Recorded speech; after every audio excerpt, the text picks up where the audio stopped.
Olá, meus irmãos, vamos dar continuidade ao nosso estudo, agora tratando do capítulo 9 de Apocalipse. O título é A Quinta Trombeta. E aqui nós também estudaremos a sexta trombeta. Nós vimos até aqui, as 4 primeiras trombetas que afetaram o equilíbrio da terra, o reino vegetal, os mares e os seres viventes, as embarcações. Vimos também os corpos celestes sendo afetados. E agora, a partir da quinta trombeta, nós vamos ver um outro tipo diferente de flagelo. Não mais aquele flagelo sobre aquilo que é palpável e físico, sobre o equilíbrio da terra, mas sobre o equilíbrio das próprias pessoas, um flagelo de ordem emocional e espiritual. Então vamos ver aqui no verso 1, o que a palavra nos diz. O quinto anjo tocou a trombeta e viu uma estrela caída do céu na terra, e foi-lhe dada a chave do poço do abismo. E aqui nós podemos fazer uma interpretação alegórica, que essa estrela não é uma estrela física, mesmo porque lhe foi dada uma chave. Não se dá uma chave a uma estrela. Possivelmente essa estrela se refere ao próprio Satanás. Lucas fala que viu Satanás cair na terra como um relâmpago. E aqui o verbo está no passado, como se esse fato tivesse ocorrido antes de João escrever essas palavras. Então é possível que faça menção à queda do próprio Satanás. E aqui ele continua descrevendo, que essa estrela que caiu no poço do abismo, chamado poço do abismo, essa expressão poço do abismo é referenciada em alguns outros trechos do Apocalipse, e à medida em que ela cai, ela libera uma quantidade de gafanhotos atormentadores, que também podemos fazer uma interpretação figurada, que não gafanhotos físicos que assolam as plantações, mas gafanhotos que produzem tormento nas pessoas. Vamos ver o que diz aqui então no verso 3. Também da fumaça saíram gafanhotos para a terra, e foi-lhes dado poder como que tem os escorpiões da terra. Então, gafanhotos com poder de escorpião. O escorpião produz uma dor intensa nas pessoas que são por ele picadas. Então essa dor, muitas vezes as pessoas convulsionam no chão com muito sofrimento. E fazendo aqui uma analogia talvez nos dias de hoje, não sei se na história da humanidade ou desde quando isso é acompanhado, o ser humano tem tido mais sofrimentos de ordem emocional, com depressão, ansiedade e uma quantidade imensa de distúrbios de ordem mental.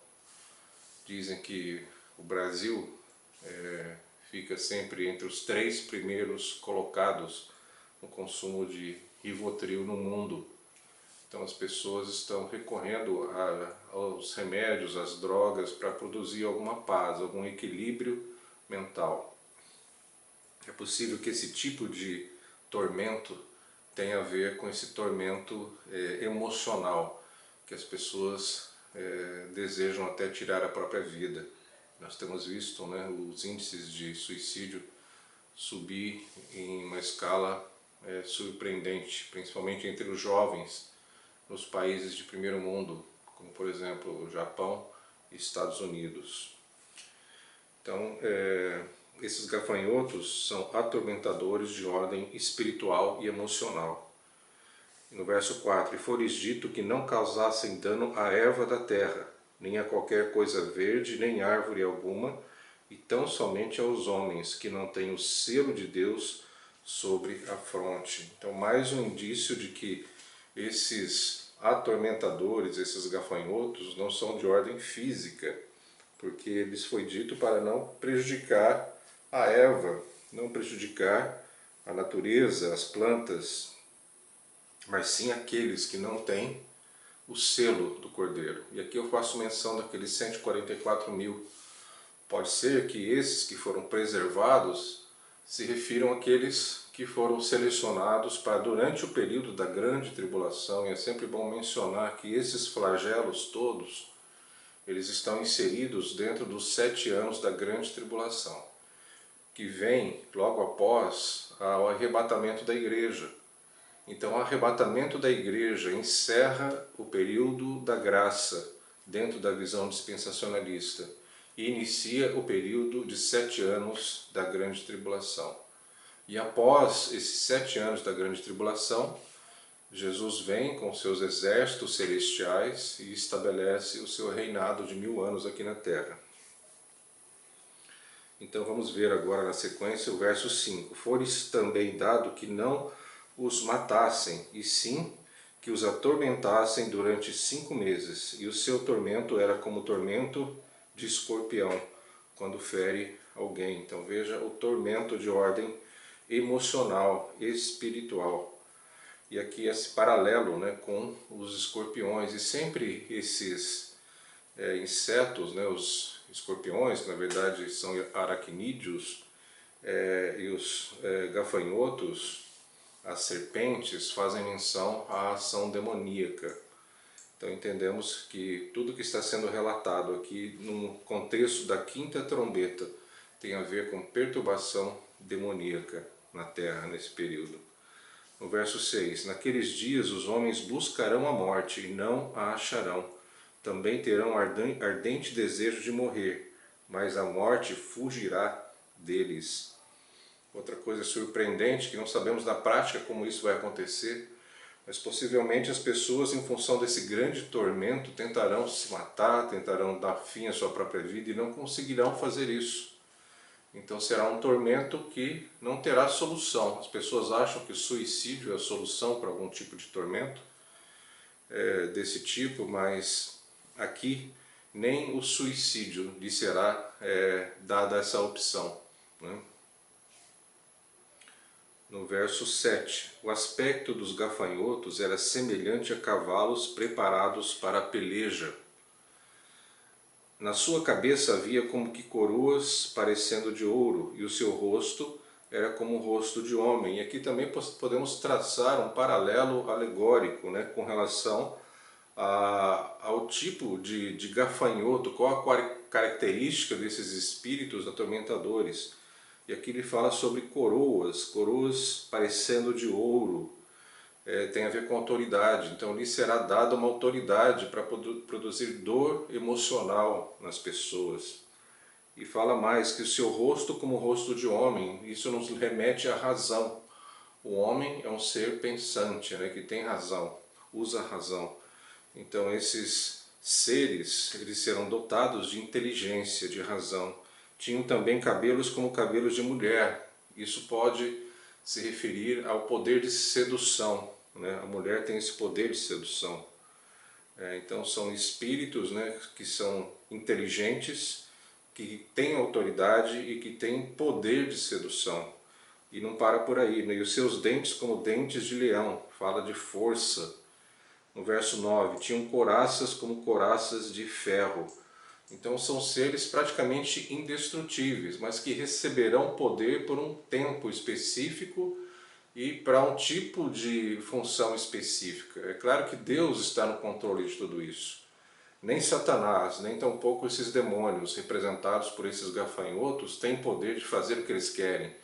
Eles têm um limite estabelecido pelo próprio Deus. Nós vamos ver isso um pouquinho mais para frente de uma forma muito clara. O barulho que as suas asas faziam era como o barulho de carros de muitos cavalos quando correm a peleja.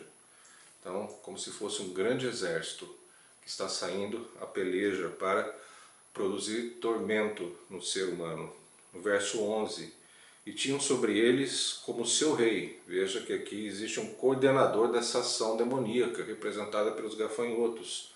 O anjo do abismo, cujo nome em hebraico é Abaddon, e em grego Apolion, que significa tormento e atormentadores. Então, a palavra de Deus diz que Satanás veio para roubar, matar e destruir.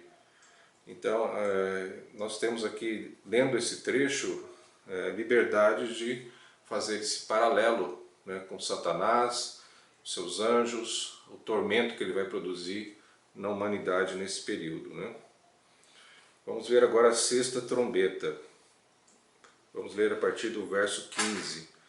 Foram então soltos os 4 anjos que se achavam preparados para a hora, o dia, o mês e o ano, para que matassem a terça parte dos homens. Então veja a continuação desse padrão de terça parte dos vegetais, terça parte dos animais marinhos, terça parte das embarcações, terça parte das águas potáveis, como nós vimos nas 4 primeiras trombetas, e aqui terça parte dos homens. Se nós fizermos uma atualização desses dados, em função do número de pessoas que habitam hoje na Terra, seriam aproximadamente 1 bilhão e 600 milhões de pessoas que seriam dizimadas. E isso seria algo catastrófico. Os corpos ficariam insepultos, né? Não existiriam sepulturas suficientes para enterrar tanta gente.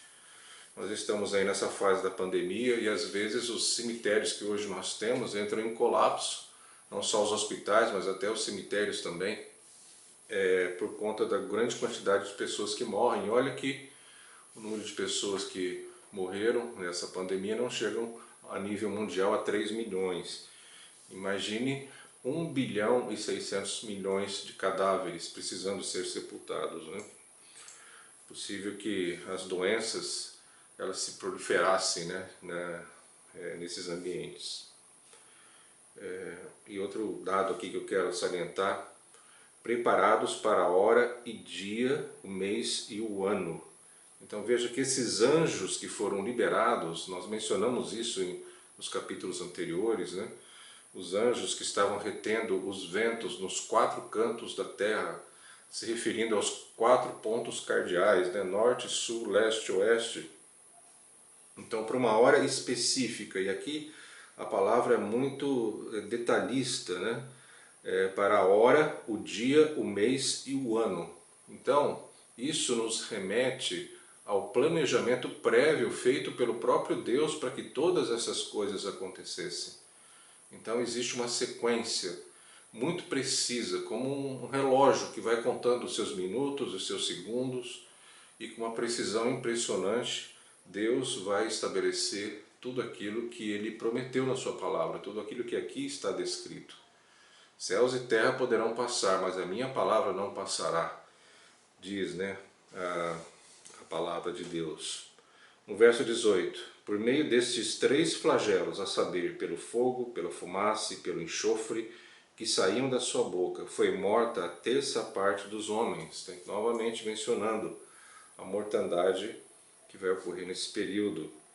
Verso 20, os outros homens, aqueles que não foram mortos por estes flagelos, não se arrependeram das obras das suas mãos, deixando de adorar os demônios e os ídolos de ouro, de prata, de cobre, de pedra e de pau, que nem podem ver, nem ouvir, nem andar. O que mais impressiona é que mesmo com todos esses flagelos acontecendo, os homens não se quebrantam, não se arrependem dos seus pecados, das suas feitiçarias, da sua idolatria, da sua imoralidade.